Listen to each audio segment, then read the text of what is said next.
October. There we go. There, we were assuming that you were brewing your coffee, drinking your coffee, giving yourself a coffee enema, and then shitting your coffee. And that's It where the only holdup was. no, it only takes me around 30 seconds to make my coffee. It takes me about 5 seconds to drink it. I don't drink it for the taste, I drink it for the effect. And I've only done a coffee enema 1 or 2 times, and it's been a long time. We'll have to take a break because Luke will have to go poop. That's I'll give you inevitable. I mean, I've only had 6 shots of espresso and a pre-workout. I'm good. Here's a pro tip with a coffee enema. Make sure you cool the coffee down. That's the biggest mistake I made the first time. Just do it at Starbucks. Yeah. Yeah. You'd be surprised how quickly you'll get kicked out if they catch you. Right. I just pull up to the drive-through, have the barista put it straight in. Dude, That'd be great. That would be a great video to film. You go to the drive-through, like, excuse me, do you guys do coffee enemas? Okay, but you have the coffee that goes in the enema? I think you would just Kama Sutra brew. Yeah, something like that. just roll up to the window, like pants down, butt at the window, and just put it straight in.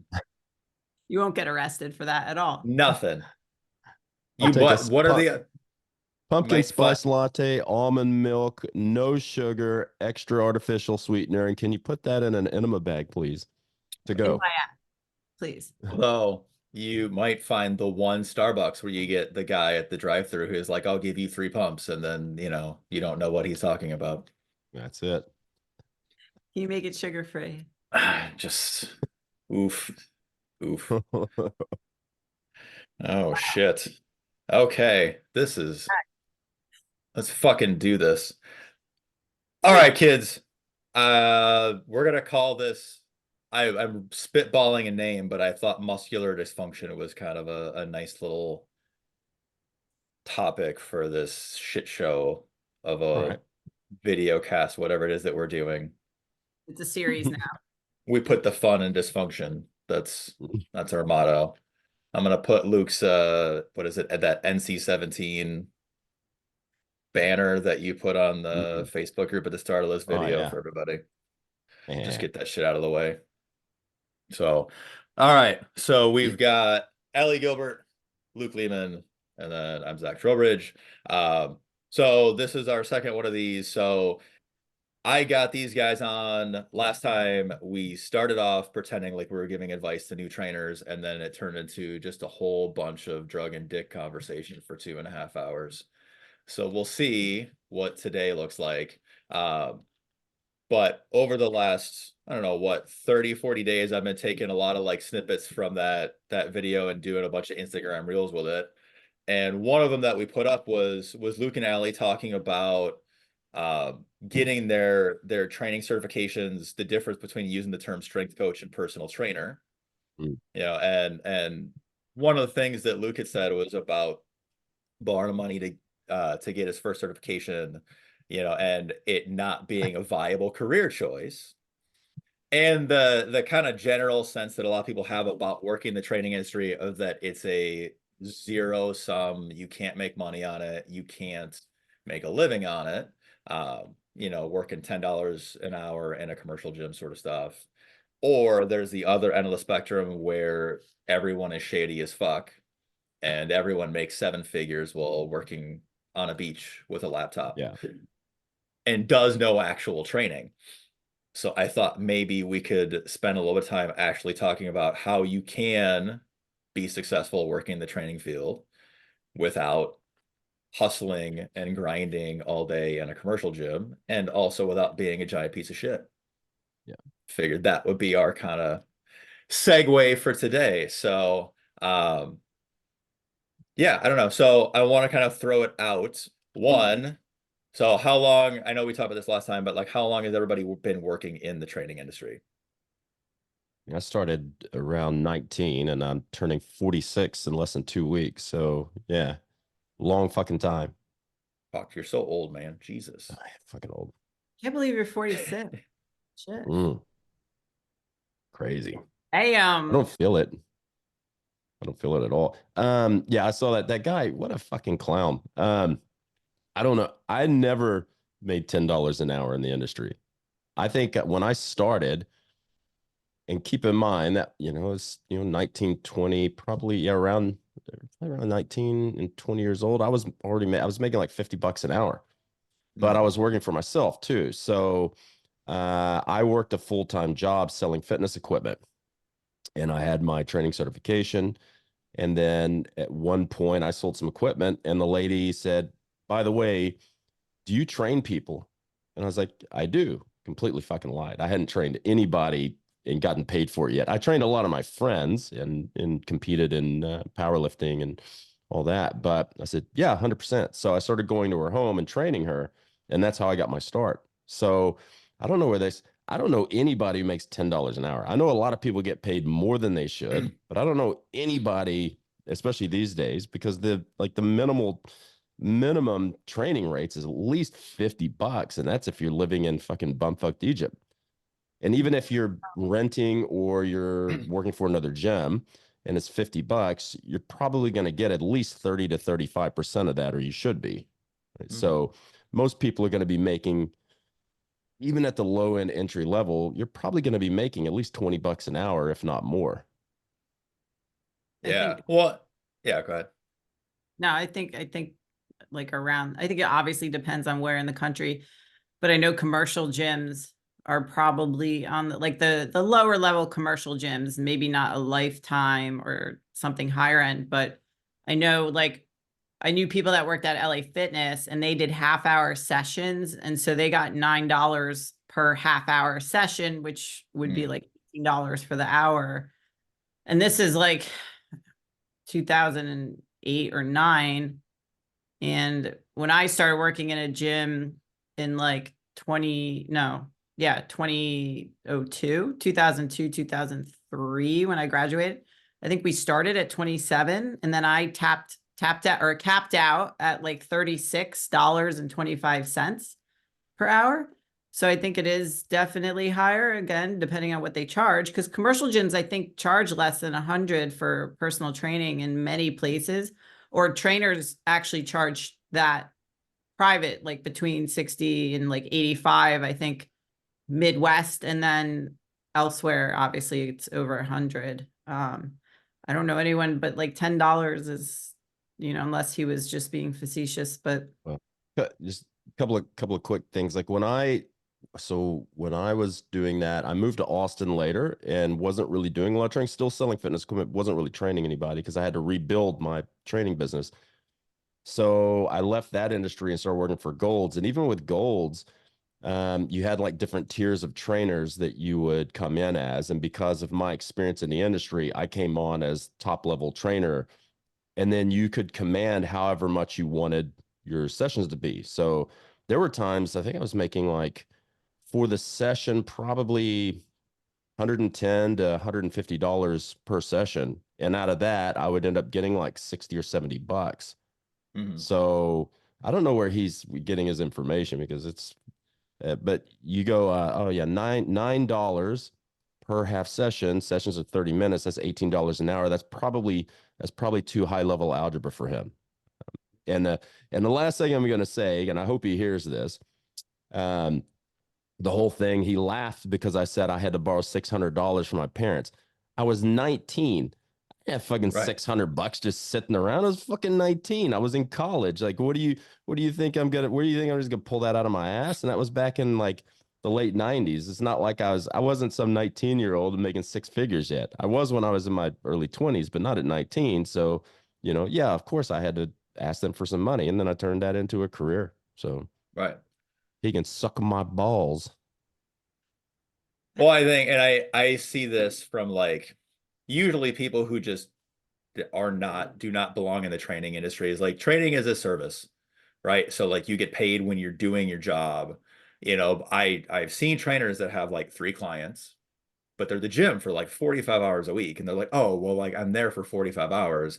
I'm only making like, I don't know, $500 a week. Is like, it's because you have no fucking clients. That's your problem. Yeah. Like you only, and that's why you'll see, like when you look at commercial gyms, they don't pay, like export and stuff like that, 24-hour fitness, they don't pay nearly as high of an hourly rate because it's like, well, you're not really doing anything to get your clients. You basically get what they sell, they do the advertising, they do the lead generation, the sales guys are the ones that sell it, you just service it, you're not paying any overhead on the equipment, you don't pay insurance, and then if you suck, you never re-sign. So, like, because you can make commission on when you keep people, because otherwise the trainers make the commission up, or the sales guys make the commission up front. But it's like if you're just a bad trainer, yeah, you're gonna make like $10 an hour because you'll have like 4 people that you'll train. You'll spend all day trying to hustle and get leads on the workout floor. No one will be work out with you because you can't do your job very well. But that's like where I think you get those sorts of statements, and that's why my response to that guy was like, I'm assuming that you tried to be a trainer and you couldn't, because that's the only time I ever see people throwing out stats like that. But like that's one of those things that just to be a good trainer, you have to do way more work, I think, than most people are willing to expect. Like they think they're going to go work at a gym, and then they see the people coming in, they're like, well, I'm not getting any of them. Or like, well, the gym charges, let's say Lifetime, I think, charges up to like 150 an hour for some stuff. But, like that has to get dispersed in a bunch of different ways, and that's why like a lot of gyms, there's pay tiers are based on what is your skill level. So like they're level 1 to level 5, but then you get commission on how many people you resign. And again, like if you have a good turnover rate or a good retention rate, you'll kind of max that out. But I've known guys that work for places like Lifetime that they have more certifications than I have comic books. And that's a very large number. That's a lot. Big. It is. That's what she said. But they can't sell anything because people just either don't like them or they can't produce results. But it's like, cool, you spent 60 grand on your credentials, but you sell like $500 a month in training. So yeah, the gym's not going to pay you for that because they're a business too, and you can't be a liability on them. Well, you can't pay people if they're not bringing in money. That's the whole thing. Like I pay an employee because they're bringing money in. So I take all the risk. I assume all the overhead. And their job is to make money that I can then give some of that back to them. Right. So it's the thing that really probably was the make it or break it part when I was at Gold's. You could tell there were 3 of us that basically did around 75% of all the training sales out of 30 trainers. Like I was there. I was one of the first guys there. I was almost always the last guy to leave. There was only one other guy that would get there before me, and he was just a monster. He just worked all the time. But we would spend, if we weren't training somebody, we would be on the floor helping people. We would be cleaning up the floor, putting plates back, shaking hands, kissing babies. And that's how we built our businesses. And the other trainers would do a couple hours and then they'd leave. And they'd be like, well, I don't have anybody to train until 4, so I'll come back. Yeah, but there's a lot of people in the middle of the day that aren't training with trainers, and there aren't any trainers here. Why don't you stay during the middle of the day and try to pick up some extra clients in those kind of lull periods? And they wouldn't do it. So I was booked solid. I would get there at 4:35 in the morning, and I would be back to back almost all day until 9 o'clock at night. Yeah. I remember those days. Nobody wants to do that anymore, or they get bitter because they feel the gym charges way more than they get paid. And I think that's like a maturity thing too, because I think at least I didn't understand that. And I'm like, well, I'm doing all the work. And you don't understand overhead. Right. Very similar with online business. Like both, I would say coaches and even clients think that we just keep all the money that they would pay for online coaching services. But the overhead equivalent online is like your email marketing, Zoom costs, software, like all that stuff.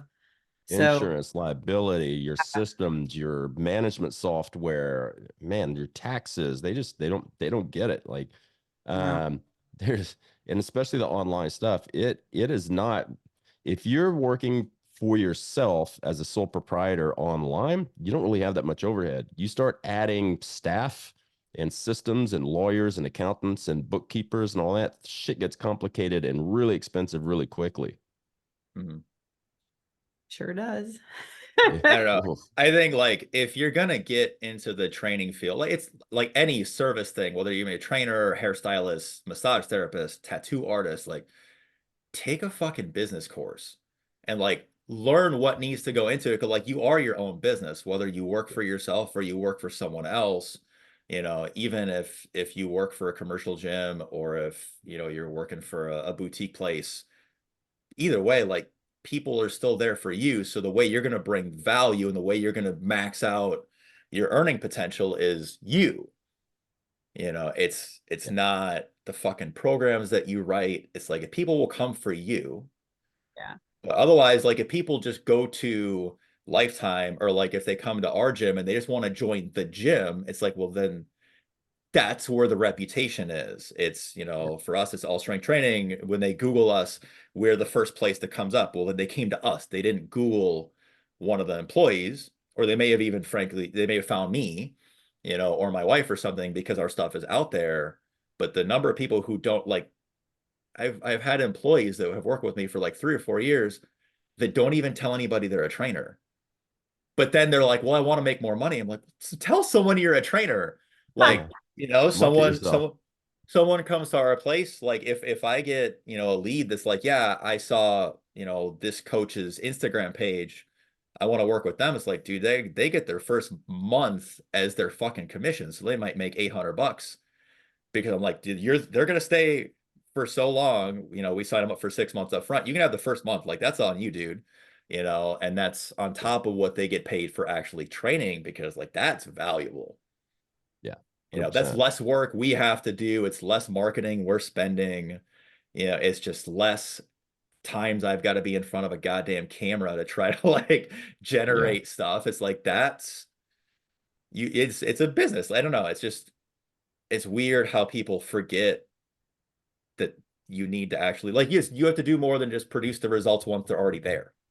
Yeah. Mhm. You know, because the most expensive part is acquiring people.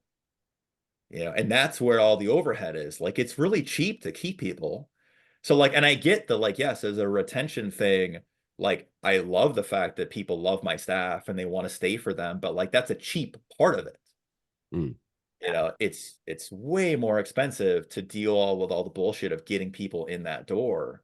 So, you know, if you're a trainer and you want to have a reason to make extra money, assuming you're not working for yourself, do that. Because if you were working for yourself, then that's all on you.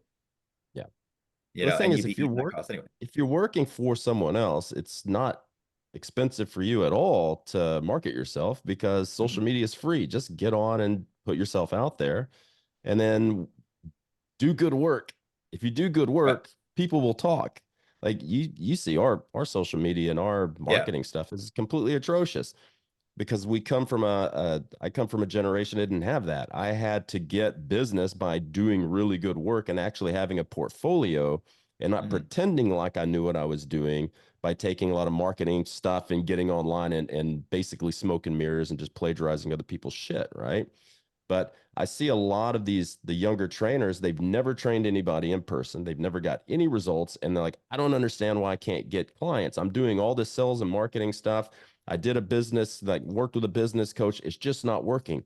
It's not working because you don't have any results. Like you've never actually worked with anyone except online. Go work in a gym for a while or do half at the gym and half of your online training and learn how to deal with people in person. And then if you want to make the transition to all online at some point, that's fine, but you have to have a stepping point, and that stepping point is actually being in the gym and understanding what the hell you're doing, and also going like taking continuing education with people who teach you how to do it, and then networking with other coaches in there and building your network that way. It's mind blowing to me because when I first started doing my own continuing education, we were told like network with all these people, and I made a lot of contacts through those networks that really helped boost me up over the years. You go to a seminar these days, and no one talks to anybody. They don't hang out. They very rarely do. Like stop being by yourself, being a lone wolf. Go hang out with people, go get drunk with them, go eat with them, go train with them, go have sex with them, whatever. But network and then That's talk to these people and use each other to help boost yourselves up instead of thinking you're just going to be this lonely person and you're shy and you're not going to get yourself out there. Because those people will be invaluable to help you over the course of your career. I wish I think everybody who goes online started in a commercial gym or some sort of setting in person. It should be a 'Cause, requirement.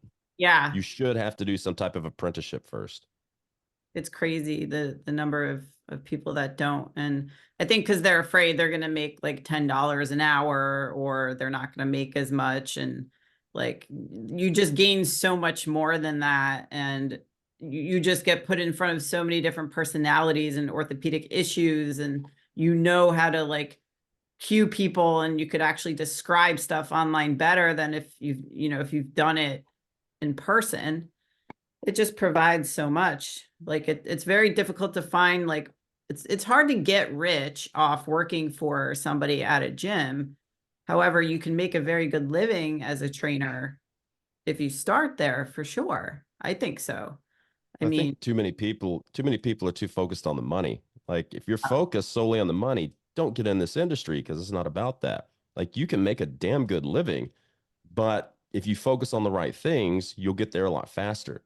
But everybody's focused on hitting six figures. Hitting six figures is not that difficult. If you're making $40 an hour and you're willing to work 40 hours a week, you're going to hit six figures. It's not that difficult, but you hit six figures and for a lot of people it's not enough. It's like, how much do you really need to be comfortable? How much do you want to work? Like, I don't ever feel like I'm working because I love doing what I do. Like, I yeah. think it doesn't matter to me. Sometimes I've made a lot of money, sometimes I've made no money, but the key thing is to have enough passion to learn and to educate yourself and to get good results and do the right thing, and the money will come eventually.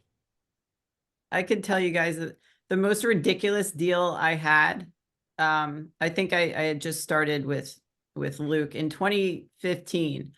I had just gone out on my own. So I left a company. I was working for a private company, took all my clients because they let me, and was training them on my own. I was doing well. And then this luxury gym in Greenwich opened, and they really wanted somebody golf performance.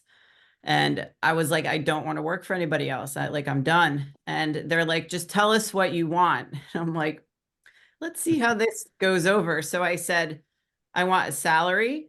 I want 12 weeks vacation. So I got a salary, 12 weeks vacation. I got 70% of whatever I wanted to charge, which was more than what the other trainers were charging.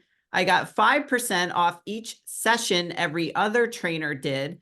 I said I did not want damn. to manage anybody or do any administrative work. And I didn't have to be there all day. I could leave and then come and then go and then do whatever. And then I got bonuses on top of that. And that gym 2 years later went under because they didn't pay their taxes and all this stuff, and the paychecks Because they were bounced. paying you. Yeah, so I was like, well, this is it was awful, but I was laughing because I was like, nobody does that. No one will ever give that. I was like, you guys are like, it was the dumbest move on their end to hire me because I literally didn't have to do shit. And they gave me all of that. Like, I think the base salary was like 35,000 on top of me taking home mostly everything that I did. And I was still training like, 8 people a day, but you get to keep 70% of that. I was God. like, this is so stupid. That's a pure case of somebody who has more money than sense, because there's no way, if you look at, like, we break our things down into thirds. So for all the money that comes in, we've got to save 35% for taxes. We have to Yep. try to save 30 to 35% for operational costs. And then we give our coaches, say, 30 to 35%. But then we also give them the other stuff on top of that, like bonuses and things like that, right? But you got to pay your taxes. Fuck. Yeah. Like, the most important thing after paying your staff is paying your fucking taxes. Well, it got so bad that the clients felt so bad for us, but I felt bad for my coaches because, like, I think there was 8 trainers there at the time, and some of them were like, yeah, I'm afraid to drive here because I have to pay for gas to get here, because they literally had gone months with no paycheck. So the clients are like paying them via Venmo. And Shit. whoever was handling like the client management didn't put it through that they actually had to check off and do a session and stuff. It was the worst. I was the one at the gym when whoever from the IRS came and served papers, and I was like, yeah, I don't know what you want me to do with this. So I just like took pictures of it. I was like, this is probably really good blackmail. You probably shouldn't say that publicly. Jesus. I can now because like there's a lawsuit and everything, it's over. But I remember I showed up to the gym and there was a sign on the door that said, this has been seized. This is all public. So it's not like I'm saying anything that wasn't already public. And so I was like, oh, well, I guess I'm not working this week. It was pretty bad. So beware that if you get everything you desire in a deal, probably not a good thing. One really quick before I forget, one thing that I think if you are working for someone and you are bent about how much you're getting how much you're getting paid, and if you think you should be getting paid more, think about what I just said there. Like you give like a third of it to your clients, a third of it you give away to the IRS, or if we give it to the ATO, and then a third of it's operational costs. So when you look at the overhead of operational costs, the company's actually not making much money at all. Like people tend to think like, oh, so you're charging $100 a session. I get 35 of that. So you get 65? No. I get probably 10% of that. It's that. Yeah. If there's anything left over, which a lot of times there's not. We had a coach a year ago. I asked my wife that didn't know that we paid taxes on that like what we pay them. Like, wait, you didn't know that? Like, wait, are you serious? I'm like, yeah, we pay just as much as the same shit as you do, but we do it for everybody. Yeah. Like, wow. Like, and they're the same thing with their medical. I'm like, yeah, we're paying half of your medical. They're like, oh, I'm like, yeah, there's a little thing called payroll tax that we have to pay. right. Which, to be honest, when I started a business and started getting employees, I had no idea, and I was like, we gotta pay extra what for what? We're already taxed. With another tax, and then there was like, oh wait, there's like 3 other taxes. I'm like, why are we getting taxed like 6 fucking times? I hate taxes. Well, But you gotta pay them. Yeah.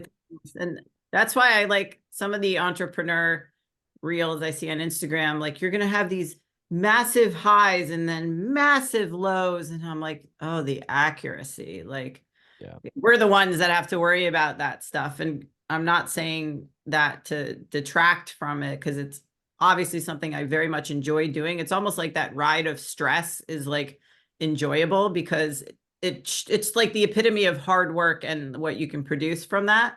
But it's not something that you can describe to somebody until they actually go through it themselves.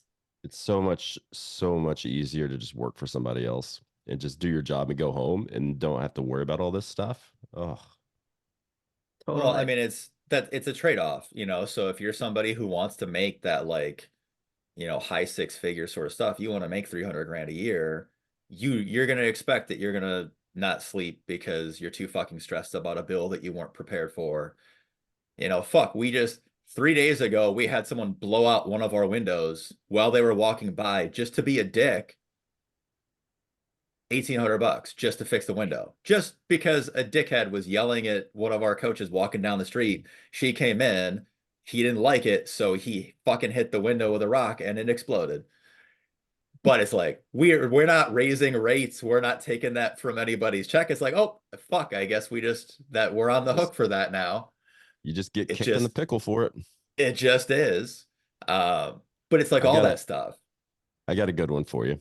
And this is why I think last time I told you guys about the 2 guys who pulled the cable stack on top of them, right?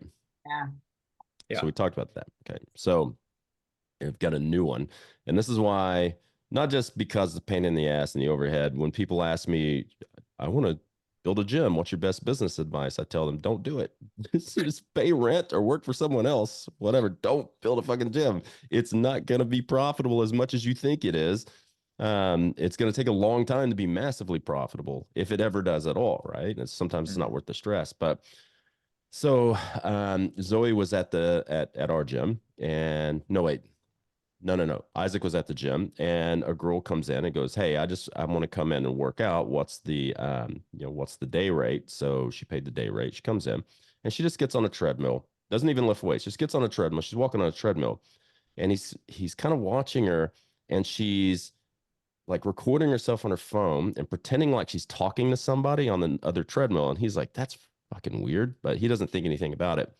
So then a lady calls and talks to Zoe and apparently like blows up on her and says, "Oh, you should not. My daughter came in there and you let her train and she's got mental health issues and blah, blah, blah." And so he's like, "Well, I didn't know anything about this." It's like she's above the age of consent. She came in, she paid her fee. She only paid one fee. She didn't sign up for a membership. She walked on a treadmill. No one else was here but one of our trainers. And then she left. And the lady goes, "Well, she's got mental health issues. If she shows up next time, you do not let her train." It's always like, "That's fine, but we didn't know. Like, we had no idea. That's fine." And the lady goes, "I don't want her in there because gyms are terrible places and they're always owned by nefarious individuals like bikies and they're places where people do drugs." And so he's like, "What the fuck? Okay, who has the mental health issue, your daughter or you?" Ah, Wow, nice. Ah, fucking weird. dude. That used to be the only option. Like when you worked at a gym, it was either you do in-home training or you open your own gym. And none of us knew what the fuck any of that meant.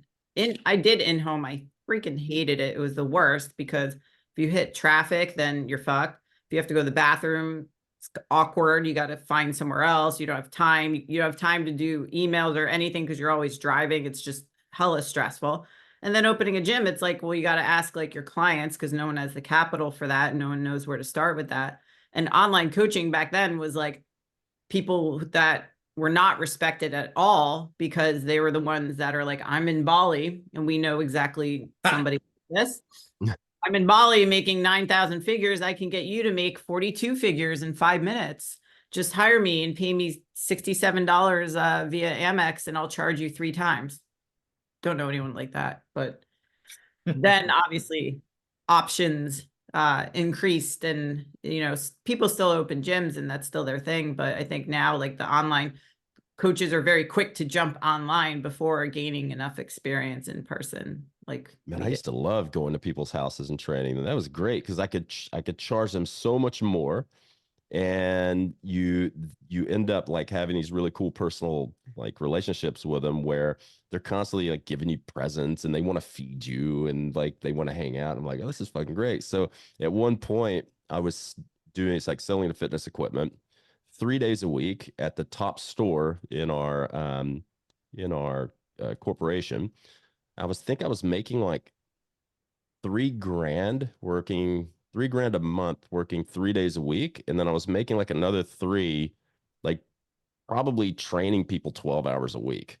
So I had all kinds of time to just hang out. And and that back then, like that was a good amount of money back then. We're talking like 20 years ago. So Yeah, that it's was, good. yeah, me being like at one point selling fitness equipment, I was making 6 figures.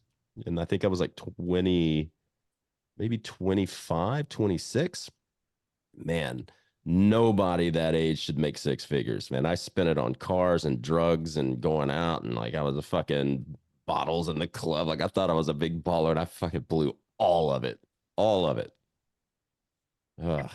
I got an Amex Platinum. I had no business doing that and then I had to Oh, cancel it. Jesus. I didn't realize it came with this big fee, but I thought I was hot shit. I brought it to the bar and I'm like, "I got the tab, guys." And I'm like, "What am I doing?" And I trained like one of the GMs of an Audi dealership. And I was like, "I'm going to get an Audi, going to lease an Audi." Totally didn't anticipate using that for in-home. So the miles went way over what I was paying for. And I was like, this is the dumbest decision.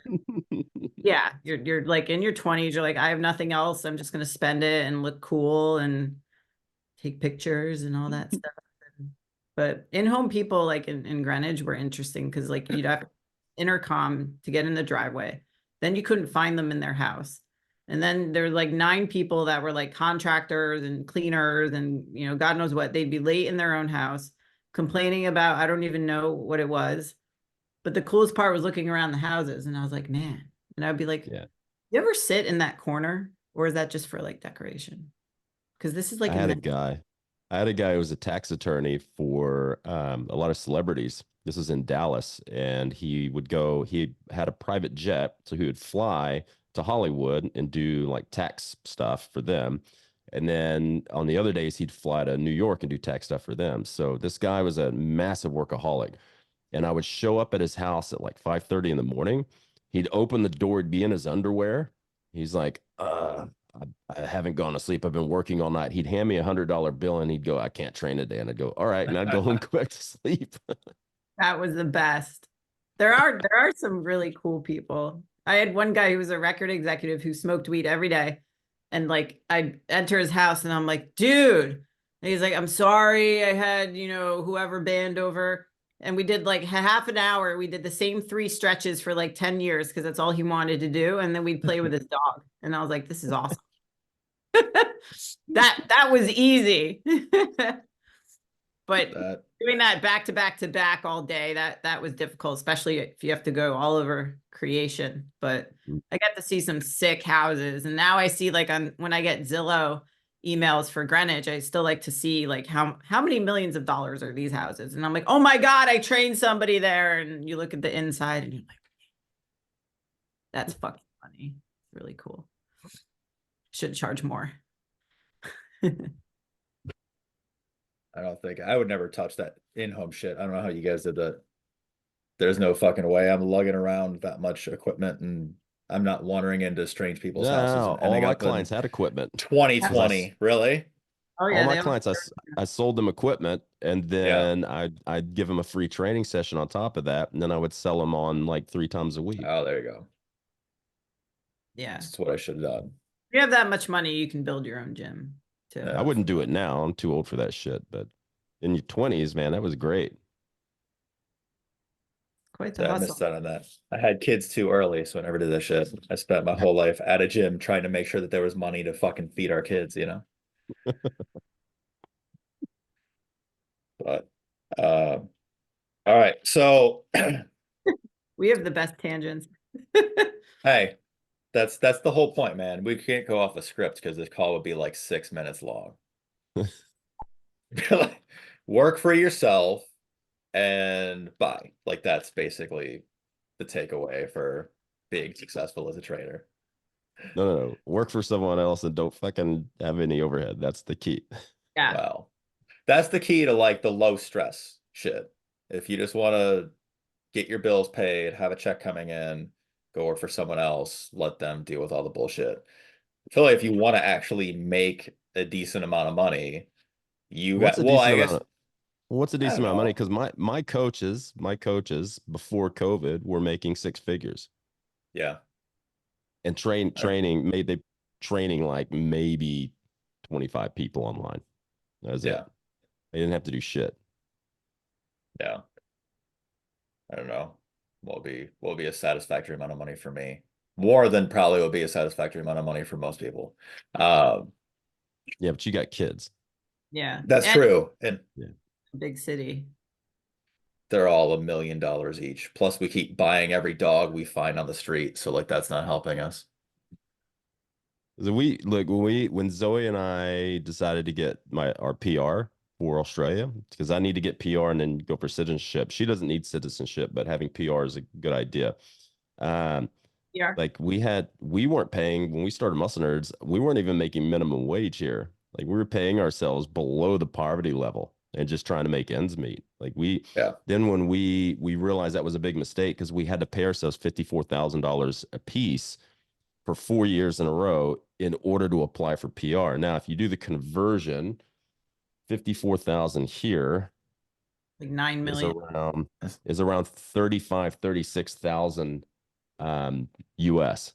So for 4 years, little under 4 years, we paid ourselves 36,000 US, and before that we're paying ourselves under 30 grand, and we were making it work. So to be able to pay ourselves a little bit more now is like a real treat. I can actually splurge.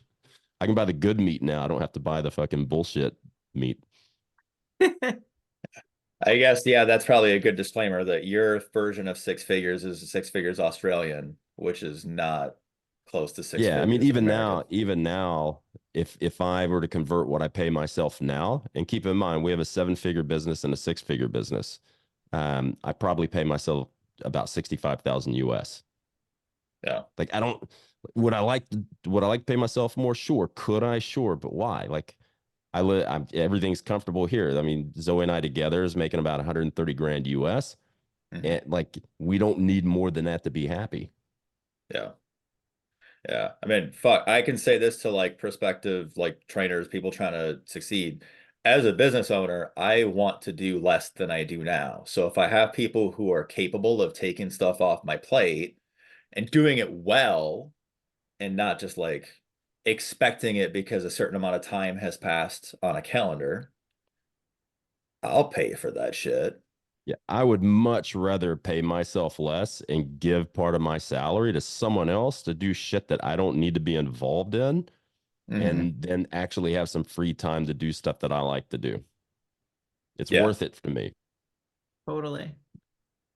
Well, and I think But I that's could where, yeah. I could go work for someone else and make twice as much as I'm making right now and still let them deal with all the bullshit. I'd hire you. How much you got? I can bribe you in non-monetary things, Oh, not calm down now. sexual, Calm obviously. down. Cold Stone Creamery. I get Uber Eats deals all the time for Cold Stone because Max and Dave Lee went there like every night when they were all here. And now they think that I'm like a regular customer. And Dave's like, that was the best ice cream ever. And I'm like, it's so not, but okay. I get it. I get it. If you haven't been That's there. so when you don't live here, it's Yeah. special, but it's not special. But it's not that, yeah. But he's like super craving it. He's like, I just want to sit on the couch with your dog and eat Cold Stone. I'm like, it's a simple life, man.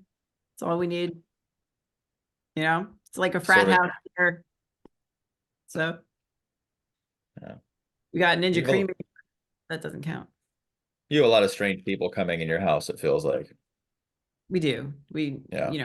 we have, I mean, we have, count this room, 3 guest rooms. And then, like Jim was here last week, my coach, and he was like, wow, really quiet. I got so much work done because that's like all you do. And I'm like, yeah, we don't have a life. We just work all day. And it No, is rather quiet. it wasn't just Jim that hung out. It was Jim and his eyebrows. Yes. Jim and his eyebrows. He gets so pissed that people compliment my hair sometimes when I'm with him and not his. Because he does have like who am I trying? Who does he look like? Not He's George Clooney, he's very no. pretty. He's a very pretty Yeah, man. he is a very pretty man. He is a very pretty man. He's been like that his whole life.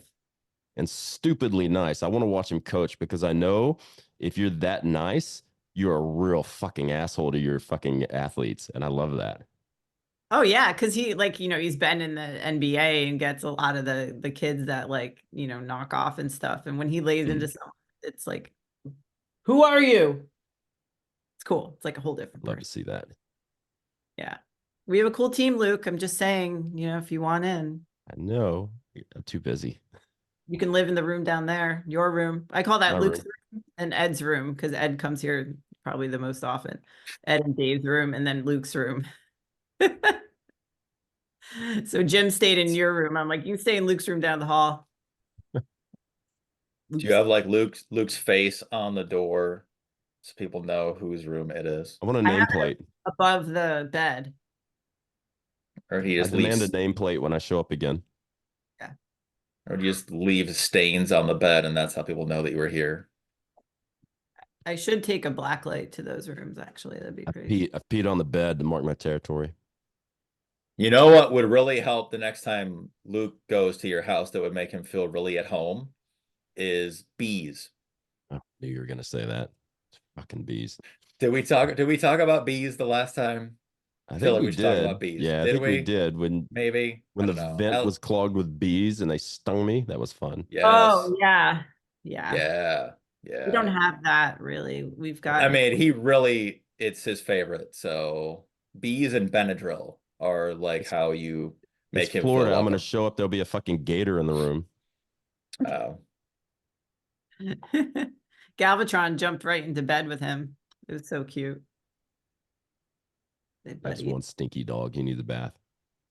All right, anyways, back on track. Jesus. Okay. All right. Where the fuck did we leave off? All right. So I don't know. Fucking blanking here. I have not had enough caffeine today. This is terrible. I have only had 2 cups of coffee and a Monster and a pre-workout. I'm like way behind.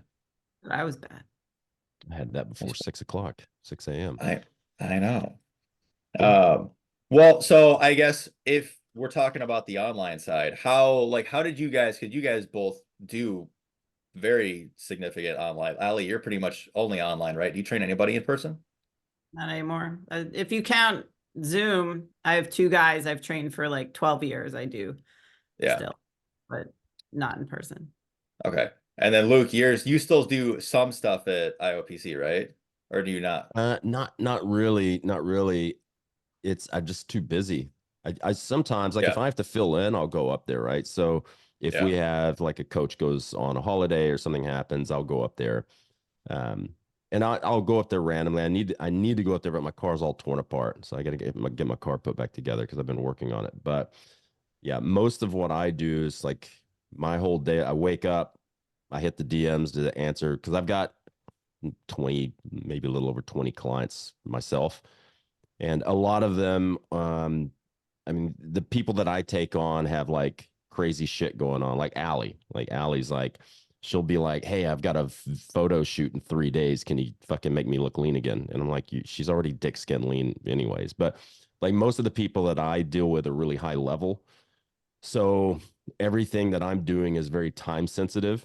So I have to get up and immediately the first thing I do is get on and answer stuff and then go through their daily check-ins and then see, do I need to program anything? Do I need to change anything? And so that's like, that takes up the first few hours of my day. And then it's like, okay, what do I need to do for like muscle nerds and courses and, hit our forums and answer questions and Cerebro subscription and video and research and all that. So, but yeah, but not, I wish I could do more in-person stuff. If I had the time, I would probably go up there at least 2 days a week and do some in-person stuff because I think that's still, even if you're mostly online, there's value you get out of being with people and having like human contact and communication.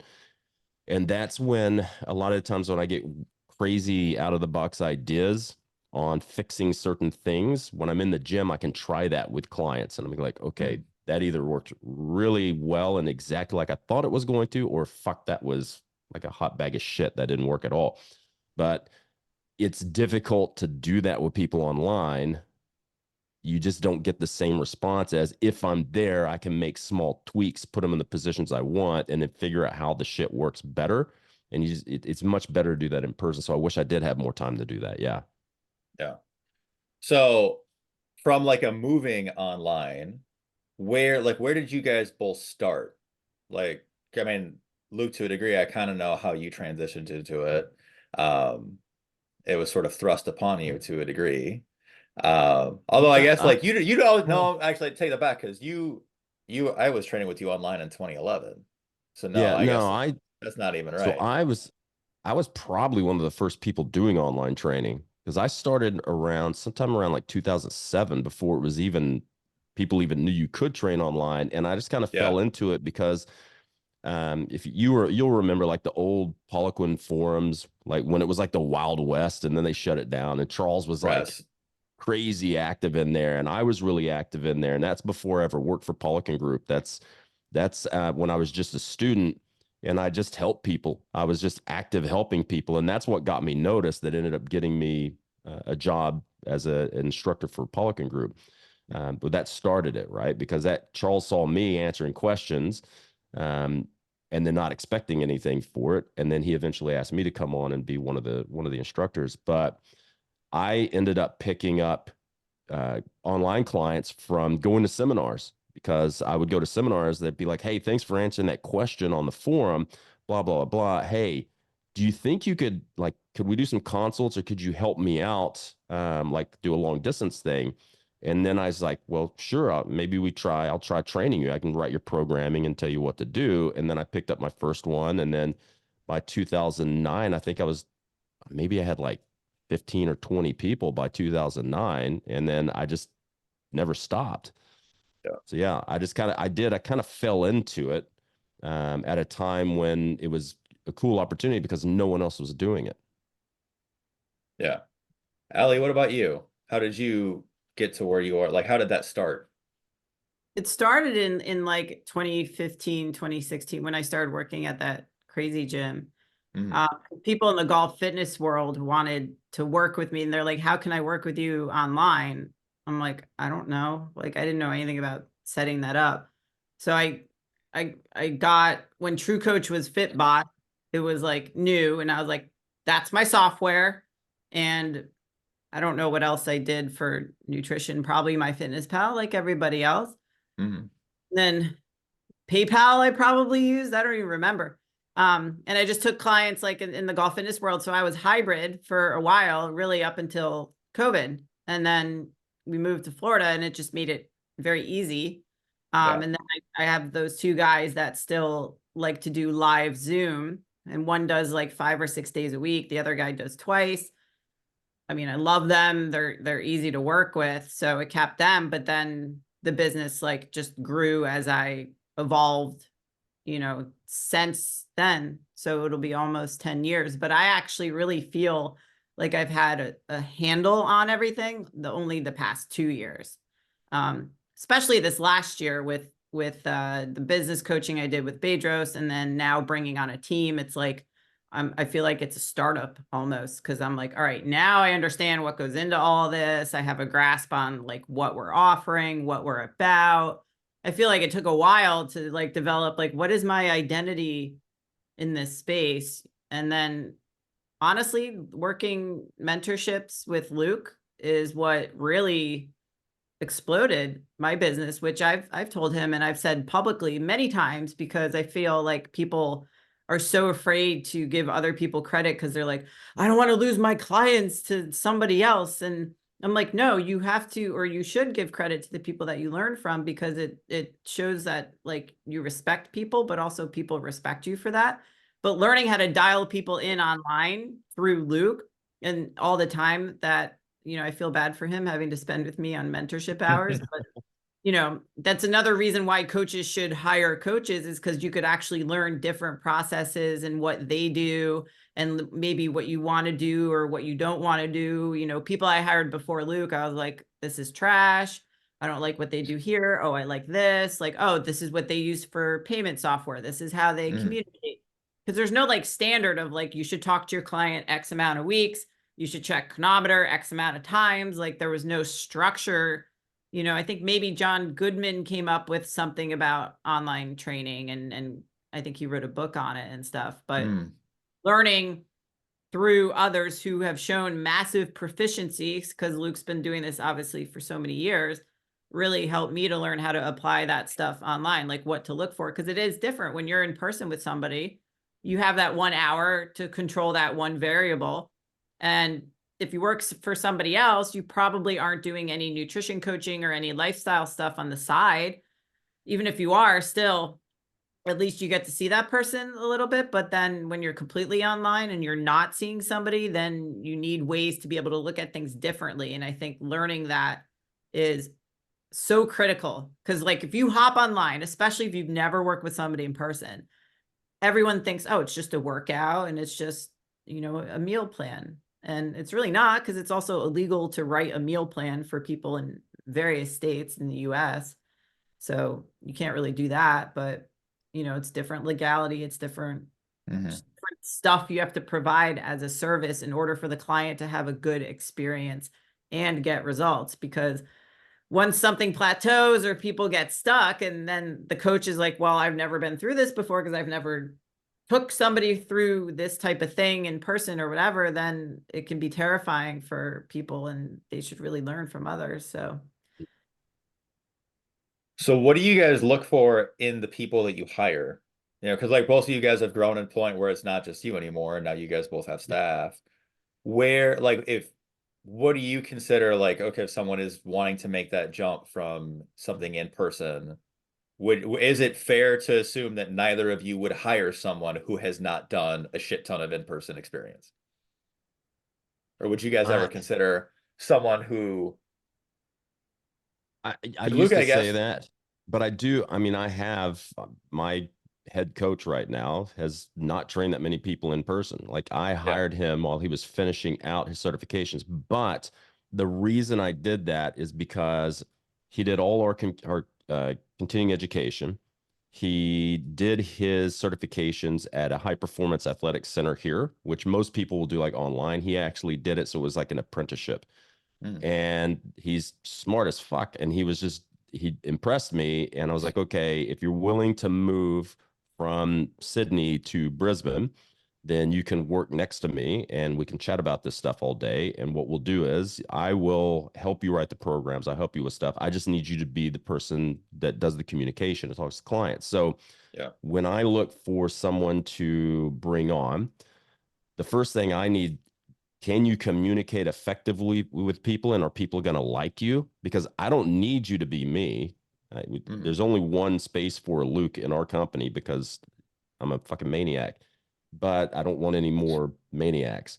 But I need someone who can take instruction well, is going to work their ass off, and who's going to do the right thing at all times, and who's going to take instruction from me. If I say that this is how we need to do this, then I want you to apply that and then see what happens. And I also need somebody who's going to give me pushback too. So if you think there's a better way of doing this, let's have a discussion on that, right? Because in the past I hired more, they were experienced coaches, maybe not experienced online, but they had done a lot of stuff in the gym and they clicked a lot of those boxes. But when it came to taking instruction, they weren't that great. At some points, they thought they knew more than I did about how to fix mm, shit. Or if they thought that, they wouldn't give me any pushback. So they're basically too chicken shit to voice their own opinion. It was just like, yes, boss, yes, boss. I'm like, I don't want to hear yes, boss. I hate that word anyways. Don't call me fucking boss. But I need you to tell me if you don't think that my thought process is the right way to go.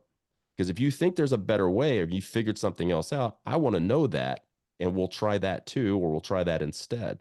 So like the most of the stuff that I'm looking for is somebody honest, hardworking. Are they going to be loyal? Are they going to do the right thing? And can they communicate effectively? Because man, half the stuff you're doing online is about communication. Like if you're there in person, I can tell you what to do and I can actually put my hands on you and put you exactly where I want you to be. And I can also stop the set if I see something I don't like. And then we can try something else. When you're doing online, you don't have that luxury because they've already done the workout. And now you have mm, to watch the videos and figure out visually and also asking them questions. How did you feel at this point? What do you think happened here? What's going on? I see this shifting, scouring, all this. How's your hip feel when you do this? How's your lower back feel? Okay. All right. So let's either modify this or let's try moving to a different exercise is going to be more conducive for this. Like I need people who can think critically, take instruction well, think critically. That's super, super big for me. yeah. Allie, what about you? I would echo that too. I early on was so overwhelmed by hiring a coach. I was like, I don't know how I'm going to teach somebody everything that I know because I thought that that's what I had to do. So it stressed me the fuck out. And then early on, I did bring on a guy who was in, and you know him, Luke, who did not train people in person, but he trained with me in person for many years. And he had taken Luke's course, and he was generally very invested in the education side. And similarly, I just needed him to do a lot of the communication. I was able to help with programming. And then he has a full-time job. And so then when I had no coaches, I was like, you know what, I'm just going to do this by myself. And then Bedros was like, you can't scale your business if you're trying to do it by yourself. And I'm like, well, this Mhm. is just, it's too stressful to hire people. Luckily, I brought on some very good dudes, and you guys know them, Ryan, Brian, Mm, and Jim, and they're all experienced. I would say they're like very high level experience. And for what I needed at the time, Thank fucking God. Cause it was like a plug and play. Cause I literally was like, hi guys, here's a bunch of clients. Bye. And I went and I had to travel like every single week. So I didn't really have to teach them anything. And I also had like zero structure. So I was like, I trust all of you, train everybody, see you later. You know, they had a great amount of experience and proficiency. Now that I'm not traveling as much this first quarter, I'm actually able to bring more cohesion into our systems and processes and stuff. And we have people inquire about working with us. And part of it is I want them to obviously go through Muscle Nerds education and have some sort of background in that, because there is going to be an aspect of training somebody up, but also be able to communicate with people, you know, be a hard worker, have that self-awareness and, you know, confidence. And maybe not everybody has the most confidence, but that can also, you know, be elevated when you're on a team like ours, because we do have some savage guys. Like I love our team, and everyone works well together and they're not afraid to voice their opinion. And I do make an effort to make sure they know that I want their opinion. I'm inclusive of them. Like, you know, what they say matters to me. Like Luke said, if we can do something better, if you guys think that XYZ will work better, I think that adds to that team atmosphere as well. And I want people that are passionate about what our mission is, which is helping men and men's health and like being about silverback, because our community, with which you've both experienced at the event, is very special. And if somebody's not into that, then I don't know if they would be the right fit.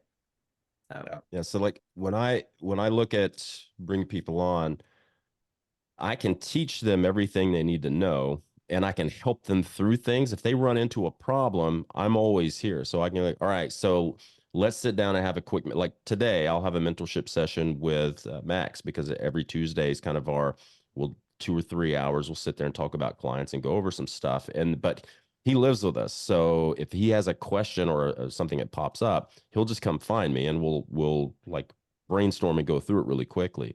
But I can teach somebody what to do, and I can teach them like the processes over time, but I can't teach somebody to want to think for themselves. And like the goal is to upskill, like use me to upskill my coaches to the point where now they only need me for the most complicated of problems. And then when I bring on another coach, now that coach can go to Max or can come to me.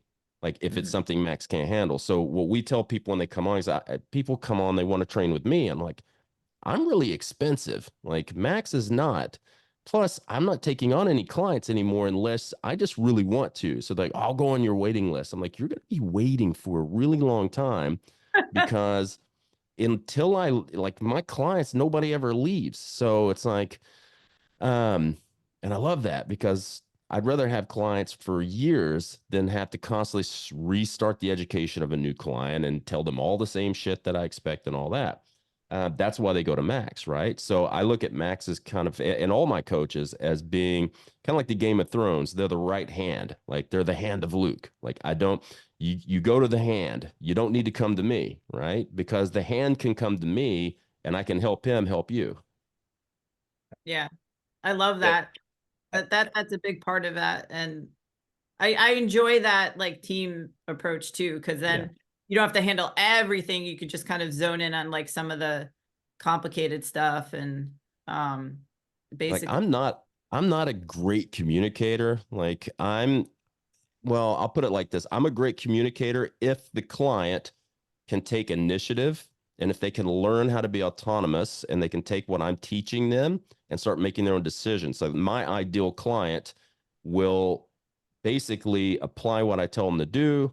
And then if I give them further instruction, apply that, but they'll just get their shit done. I'm not and I've said this many times, I'm not an accountability person. If you can't be accountable to yourself, I'm not the coach for you, because I'm not going to parent you and beg you to do shit. Like Max will do that to some extent, because I've told him not to parent people too much. Adults need to have their own personal responsibility and ownership of what they're doing. And if they have a goal and they can't be accountable themselves for that goal, like let's say someone wants to get the single digit body fat. If you're constantly falling off the wagon with your diet, I can yell at you as much as I want. It's never going to fix the problem until you get your head wrapped around what it's going to take to get that lean. Now, if you are failing at this, let's find a different goal that doesn't require you to fail on the stuff that was a requirement for your first goal. And then over time, we'll get there. But we've got to train your psychology to understand what it's going to take, and then to be able to say no to yourself and other people to get to some of these goals, right? So, but like people look at me like I'm some type of dick because I guess I'm supposed to be an accountability manager for people, and I just refuse to do it. That's not my ideal client. And if you're a coach, you should know who your fucking ideal client is, and only train people who fit into your ideal client, not take people on and try to bend your rules and bend your processes to what's going to work for them. You know what I love? The fact that my coaches did mentorship hours with Luke. Fucking cool. Did you tell them to do that, or they just do that? I gifted it to them for Christmas because they love everything. Like, so Jim came from a very similar background to me, where it was like NSCA Perform Better, like Mike Boyle style, all of that. And he started as a client, and he was like, this is like crazy that we didn't learn this stuff early on. And I was like, well, this is the course that I took because he knew Luke was my coach. And then when he came on as a coach, I was like, you got to take program design. It was like the last cohort that you guys had with the live calls. And he was like, he would text me like screenshots of things that he's like, I'm going through this right now and like learning this. And I'm like, dude, isn't it wild that like we just never learned this? Even though we went to school for this, you don't learn that application. And I was like, I would love for them to get like more one-on-one time, because even Brian's 50. He's been doing this, a really long time. He loved learning from Luke. So the fact that they're able to do that, it's really cool, because then it just brings more cohesion to my training staff, because we're all like-minded. And it goes back to like, people thinking that like there's not enough clients in the world for everybody. And sharing ideas is like, oh, they're the competitors and like, I'm going to lose business. And I'm like, no, like spread the word. Like we're all in this together. Like we're trying to grow together. And if you don't talk to others and find out what they're doing, and maybe they can do it better, and then teach you how to do it, and then you apply it, like, I don't know. I just thought you have to have cohesion in a team. You have to, like, not everybody doesn't need to be doing exactly the same thing, but there should be some common denominator that you're all on the same like pattern. So like I made that same mistake. Like you said, hey, I just took everybody, I trust them, said, go do it. I did the same thing, and I trusted some of my coaches, and some things worked out well and some things didn't. And then I finally got to the point where it's like, okay, I have to think about our systems and say, okay, this is how we do things, have the liberty to go off script a little bit, but not too much. Like we all need to be kind of like all driving in the same car, right? At some point. Yeah. I remember when I went to when Zach bumped his head, and I went to train, like take up his kind of role a little bit and train people, and also watch his trainers. Man, I ripped into some of your trainers. Yeah, well, some of them had it. Some of them had it coming. One of the you remember a kid named, I'll fucking say the name. You're this kid named Scott, really tall kid. You did his second interview, which was fucking crazy. So this kid did his first interview with me, and then I hit my head, and so then he came in for a second interview, and it was Luke. I was in a fucking hospital. This kid had no idea. He had interned with another Poliquin place in northern Chicago, so he knew who Luke was. Luke was like his fucking idol. And then he rolls in for a second interview, and as I understand it, all you did is fucking ruin him for his whole second interview. You took his self-esteem from here to here, which was perfect, because I made the mistake of being too friendly with. I have a big problem with being too fucking chummy with staff, because I'm just so fucking nice and approachable, I guess. That's, but he at one point actually, for some reason, he and I got into like this email battle over following a physical therapist's directions. He decided that he knew better than the physical therapist, and he was going to break protocol for the PT. And I was like, holy fuck, like, you know that one, you can't do that, and two, that's my ass, not yours. And I have this in writing that he's like, that he said he could run our business better than me and Christine can. Oh And no. he was 22 when I hired him, so he would have been 23 or 24 at this point. And I was like, are you really saying that you could do this better? And he's like, yes. And then 6 weeks later, he was fired. It's yeah, Wow. look, it's okay to be chummy a little bit with your employees, as long as when you do bring the hammer down on them, they take that constructively and they don't get all Right. butthurt. And that's one of the big mistakes I made with a couple of the coaches previously, is I wasn't hard enough on them. I was too chummy. I gave them too much shit. So the minute I did start coming down on them for things, and I only went nuclear on one of them and made the mistake of doing it through text instead of calling him and doing it. That was a big mistake. Like, Yeah. never do this stuff through email or text, because there's so much that can be taken out of context, because you can't tell, the tone of voice and all that. So yeah, but like, I mean, I've been an athlete my entire life, and growing up in Texas and Texas football, like, you get absolutely brutalized from coaches. So that's kind of what you learn. Like, you learn same thing. Like, Allie was trained by one of these coaches, and he was like, I don't know why she won't do what I need her to do and all this. And I'm like, okay. Allie is an athlete, and she's from the Northeast, where bitches are hard as fuck.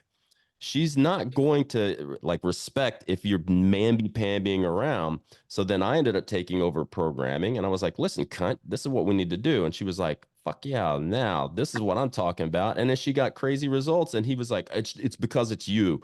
I'm like, it's not because of me. It's because of what I was saying to her and how I was actually coaching her instead of trying to be buddy buddy. Like, there's a time to be friends, and there's a time to go to work and get shit done.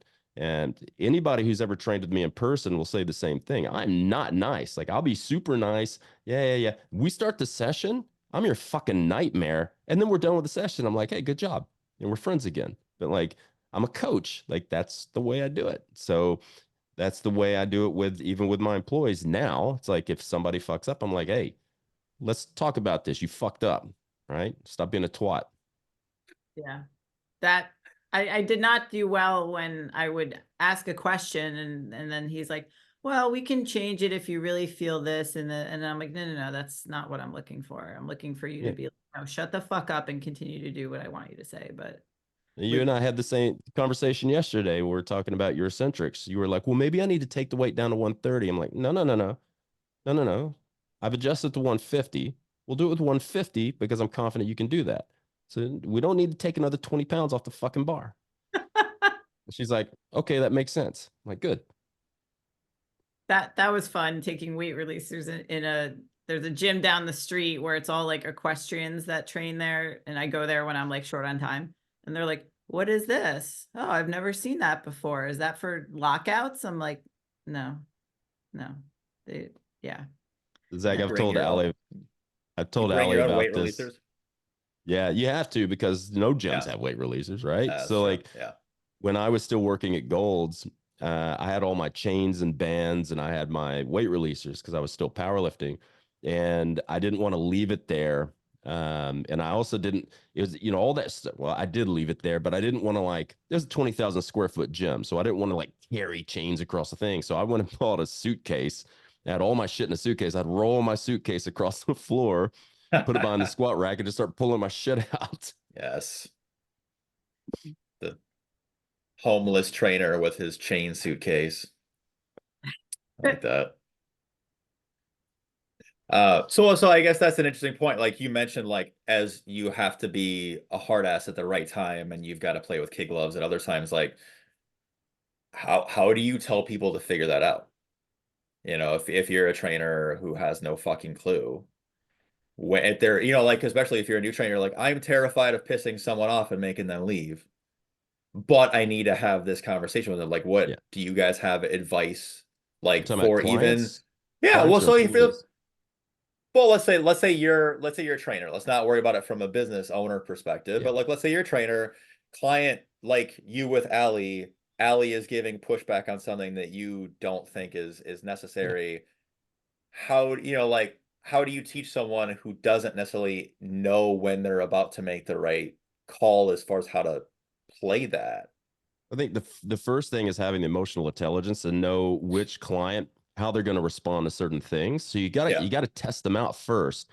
And you also like, you don't, you gotta do what's authentic to you. Like if Yeah. you are one of those like emotional accountability type people, there's nothing wrong with that, but take on clients that respond to that and clients who need that. Like Yeah. they're, people need a different style of client or a different style of training or a different style of communication. So if you are the type of person like me who's like ramped up and like kind of aggressive and wants to get shit done and is high performance, those are the types of clients you want to take on. And I think Mhm. it's probably going to be the best strategy to lay that on the table at the very start. So when we opened our gym, and you guys, I've told you before, it's the most gen pop of gen pop. Like they're not in there for Mhm. performance stuff. I have a handful of clients there who are performance oriented. Everybody else just trying to drink booze on the weekend and not get too fat. So when we started, though, I was the only trainer that could actually train people. And so I was still doing muscle nerds. I was building courses. I was delivering courses. And I was up there like 90 hours a week doing training and signups and things like that.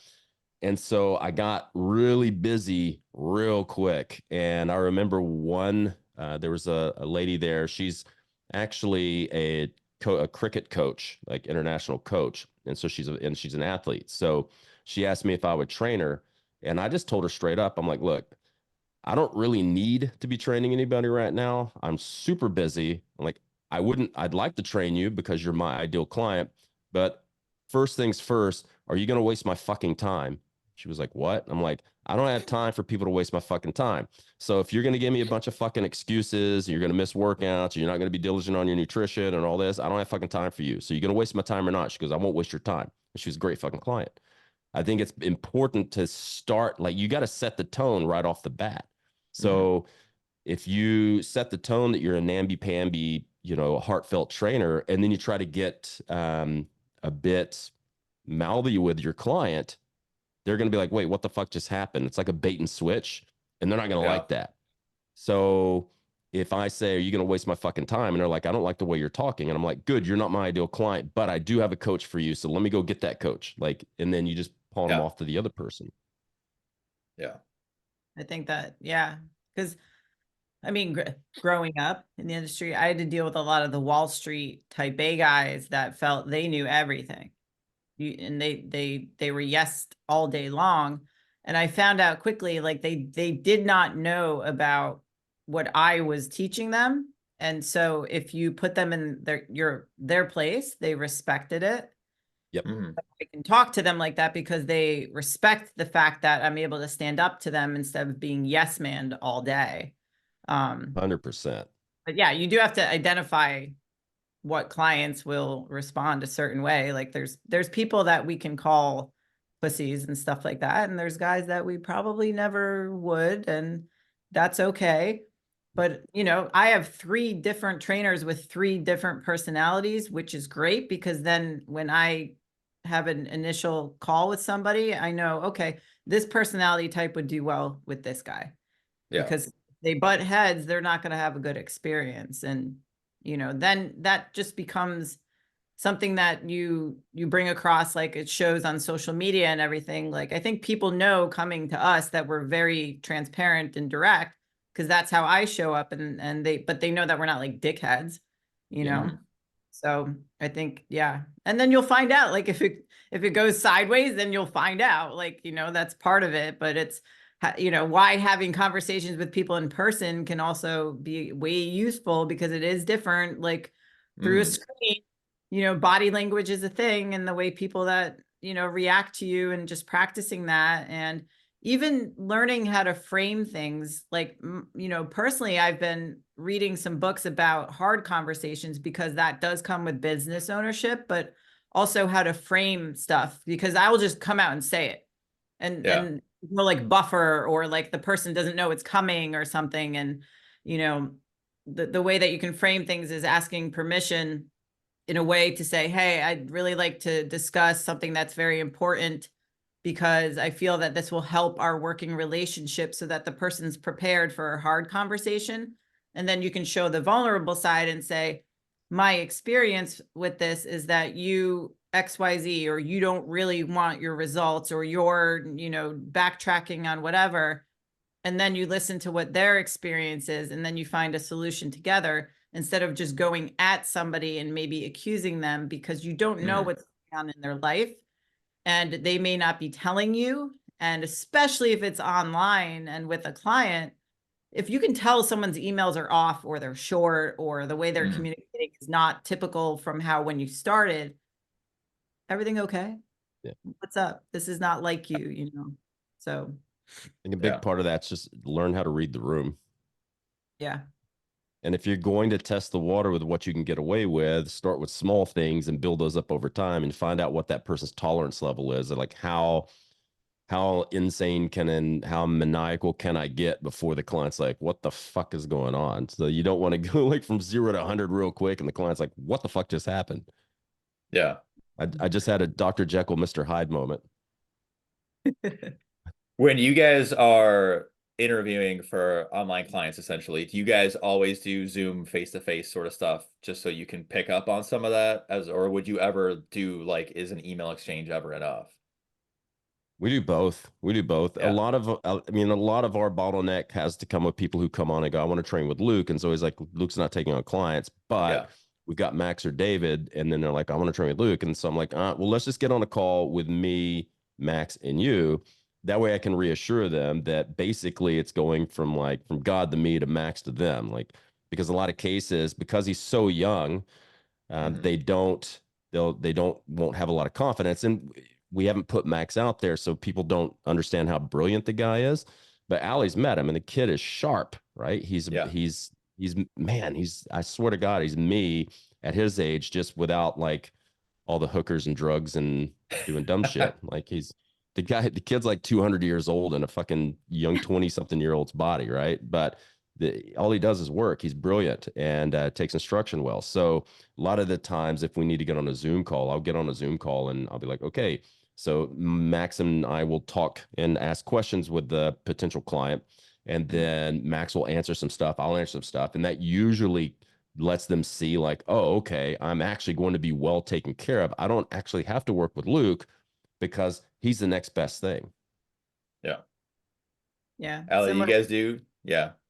Yeah, we do, initial Zoom is usually with me or in the DMs. I do a lot in the DMs. Just because the conversations that I have can maybe start with like a TRT related thing, and then we'll end up talking about like our coaching. And then I'll try to send some voice memos if I can. I prefer face-to-face just because like I hate phone calls. Like I think I just hate them because they feel so awkward doing so much video now. Plus, it's still like, who hangs up and when's the end of the conversation? Like, it's just so weird. It's like Zoom. How do you end Zoom? Okay, bye. And then you have to like press 2 buttons. So there's that like millisecond pause of awkwardness. But yeah, so I talk to them, and then sometimes they know who our coaches are. Sometimes they don't. And similar, they want me, but we have a group chat feature in our coaching app. So I'm like, listen, I'm in there. I see everything. If there's a crisis, you could always call me or video me or whatever.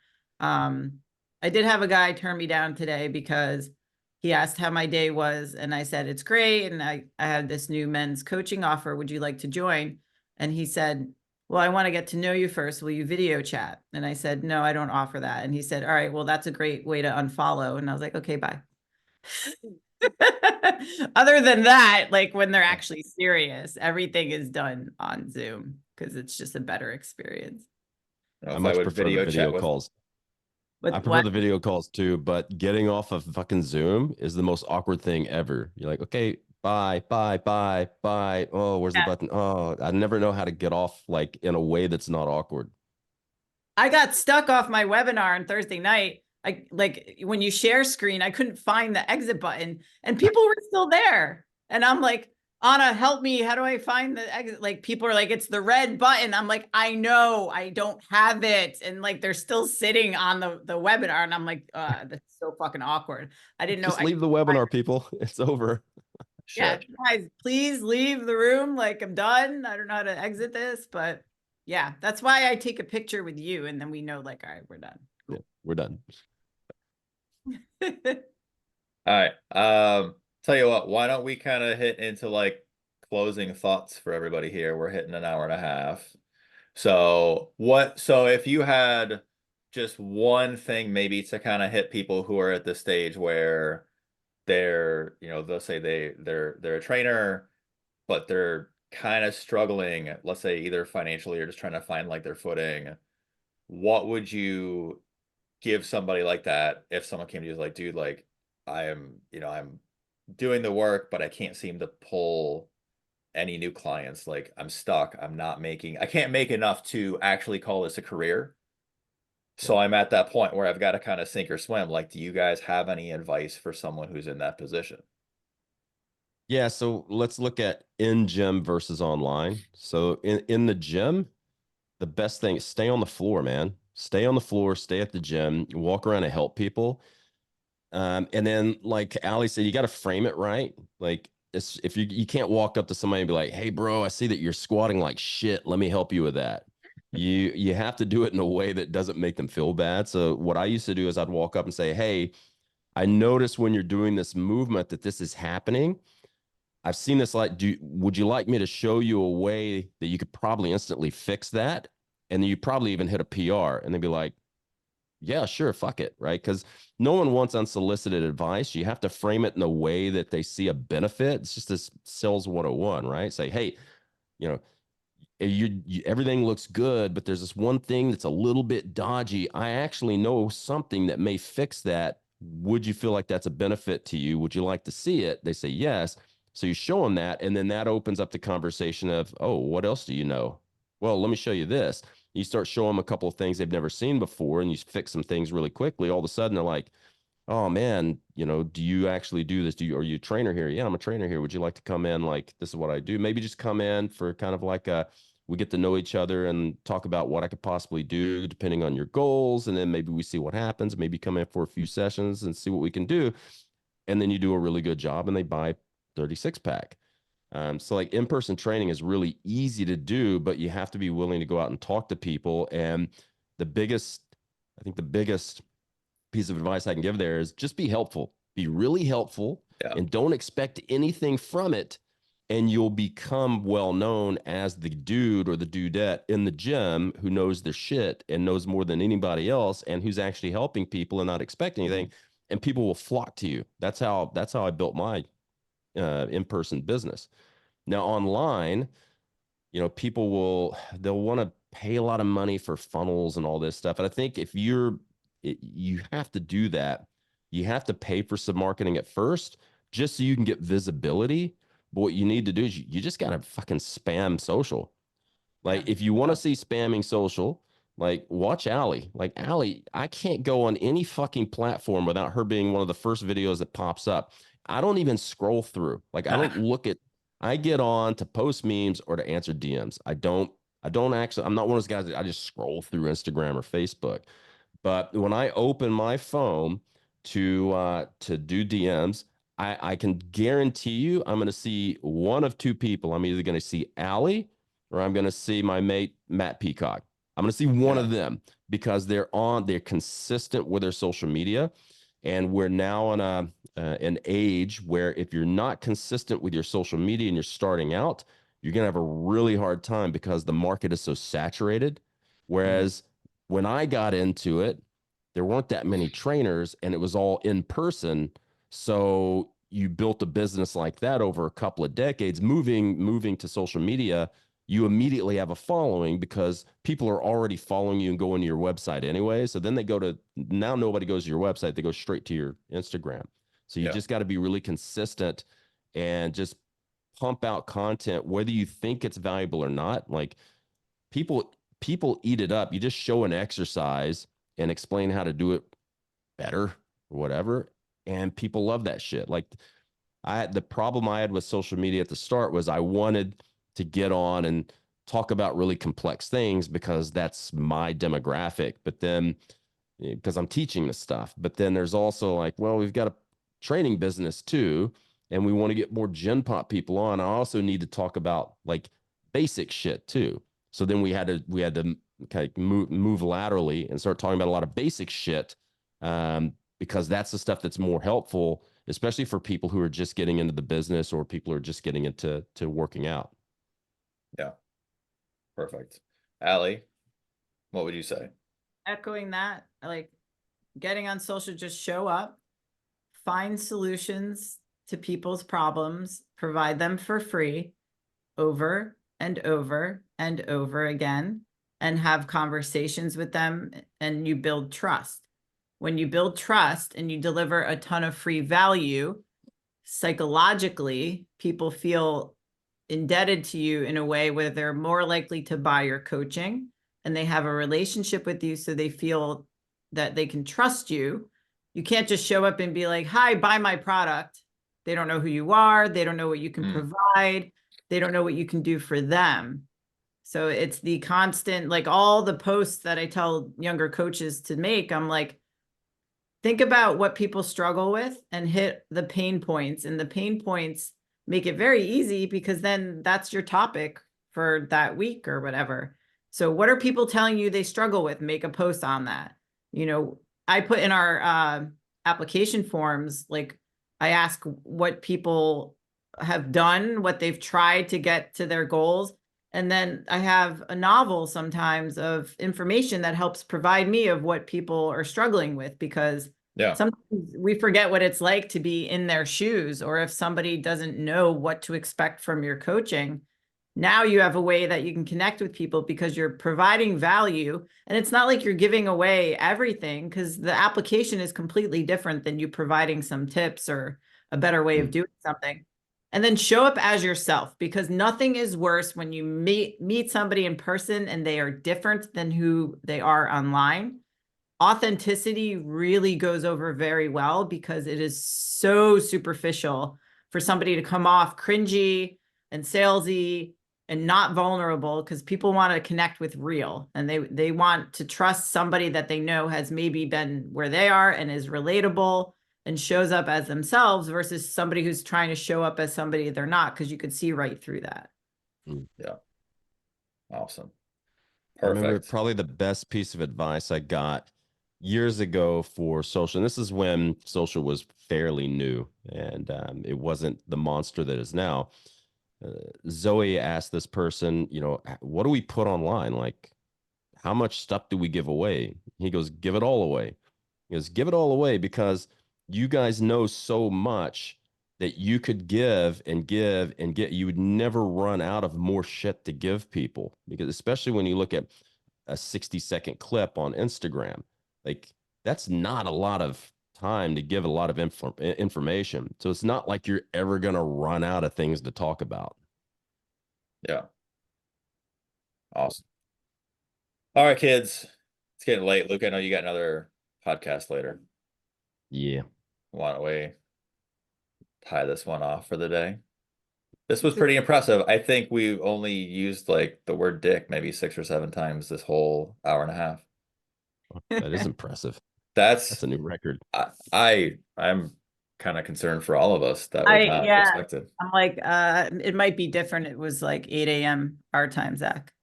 Yeah, fair enough. Maybe the next one we'll do when it's all early for us and late for Luke. Yeah.